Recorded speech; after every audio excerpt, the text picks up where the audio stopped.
Warren Buffett once handed Bill Gates a set of dice and made him an offer. 4 dice, weird numbers on the faces. You each pick one, you roll, highest number wins. And Buffett, being generous, says, Bill, you choose first. Pick whichever die you want. Now think about that for a second. If somebody lets you pick your weapon first, out of a set, in a bet, your gut should say the polite thing, and your brain should say, wait, why would he give up first pick? Gates apparently had the same reaction.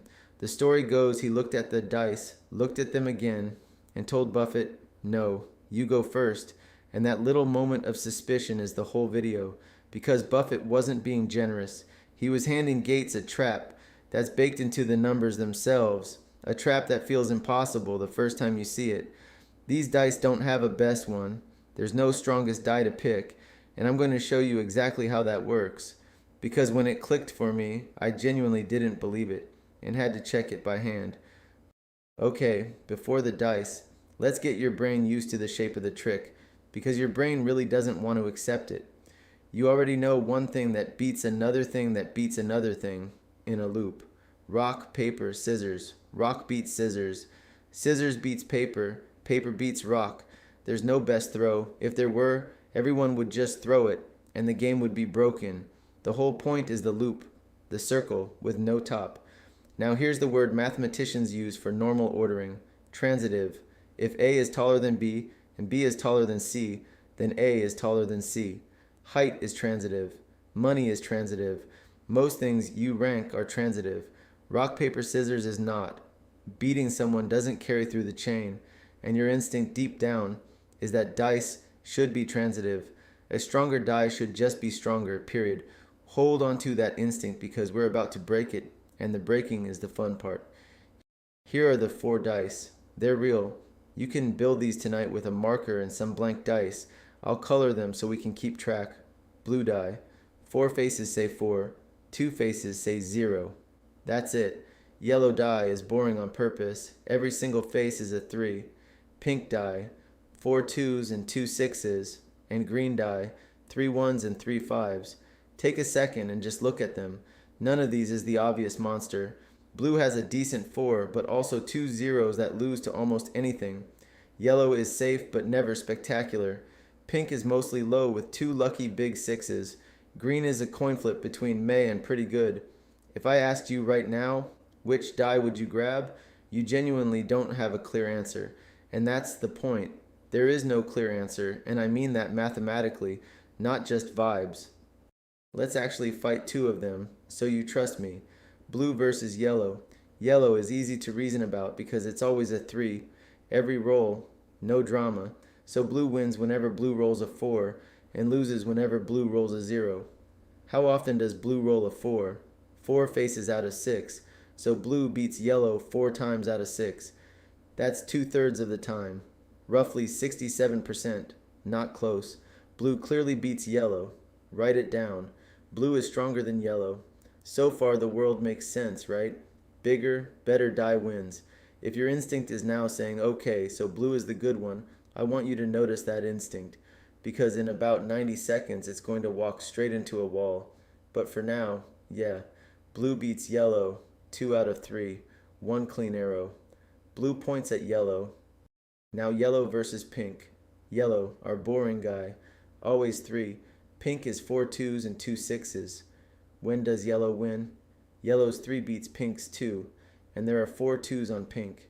Yellow's 3 loses to pink's 6, and there are 2 6s, so yellow wins 4 times out of 6.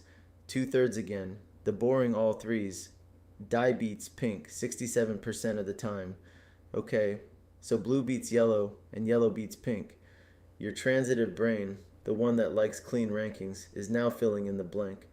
It's going, well, obviously, then blue must crush pink even harder.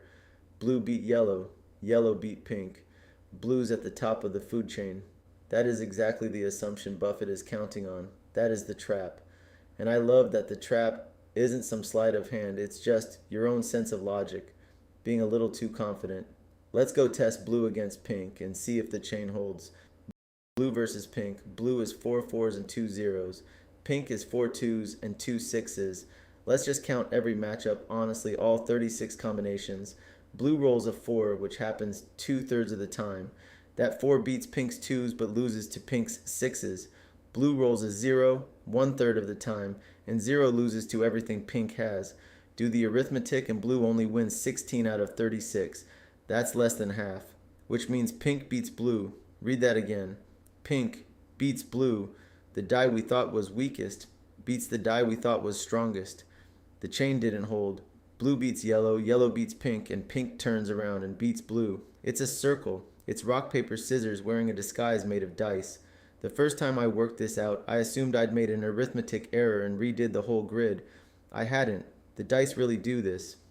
We've got 3 dice in a loop, but Buffett's set has 4, so let's bring green in and close the whole thing properly. Green is 3 1s and 3 5s. Watch green against pink. Green's 5 beats pink's 2. Green's 5 beats, well, it ties nothing, and even green's 1 occasionally sneaks a win. Grind it out and green beats pink, 2/3. And then the one that seals it, green versus blue. Green's 5s beat blue's 4s and 0s. Green's 1s lose to blue's 4s but beat the 0s. Count it up and blue beats green, 2/3. So now look at the full ring. Blue beats yellow, yellow beats pink, pink beats blue over here. But if we order the 4 in a cycle, blue beats yellow, yellow beats pink, pink beats green, green beats blue. Every die beats the one after it, 2/3 of the time, and the circle closes back to the start. 4 dice, 1 loop, no king. Now the con makes sense. Buffett says pick first because whichever die you pick, he can pick the one that beats it. You grab blue, he takes green. You grab green, he takes pink.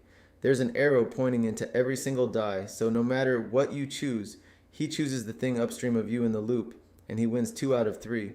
Not guaranteed every roll. Dice are still dice, but over a bunch of rolls he's got a real edge, the kind casinos are built on. And here's the beautiful evil part. It looks like generosity. Letting you choose first feels like he's giving you the advantage. He's actually giving himself the last word, and in this game the last word is everything. Whoever picks second wins. Gates, to his credit, smelled it. He looked at those dice long enough to feel that something was off, and he flipped it back. No, Warren, you first. 2 of the sharpest people alive, and the dice turned a friendly bet into a standoff. Let me try to explain why our brains get suckered here, because I think the reason is actually kind of deep. When you rank things, you compress them down to a single number, strongest, tallest, richest, one number, and then you line everybody up. That works when the thing you care about really is one number, but a die isn't one number. A die is a whole spread of outcomes, a shape. Blue is great on average, but has those 2 zeros hiding in it. Pink is mostly low, but has spikes. When 2 dice fight, it's not their averages fighting, it's their shapes overlapping face by face. An overlap doesn't have to be consistent. Blue's shape happens to dominate yellow's shape, and yellow's dominates pink's, but pink's spikes happen to land exactly in blue's gaps. There's no law that says overlap has to form a neat line. We just assume it does because most of the everyday things we rank genuinely are one-dimensional. Dice aren't. And once you allow more than one dimension, loops are allowed to exist. Alright, here's the part that broke my brain a second time, and it's the thing I'd actually put on a t-shirt. Take the loop. Now play with 2 of each die instead of 1. You pick 2 blue dice, add them up against 2 of whatever you're facing.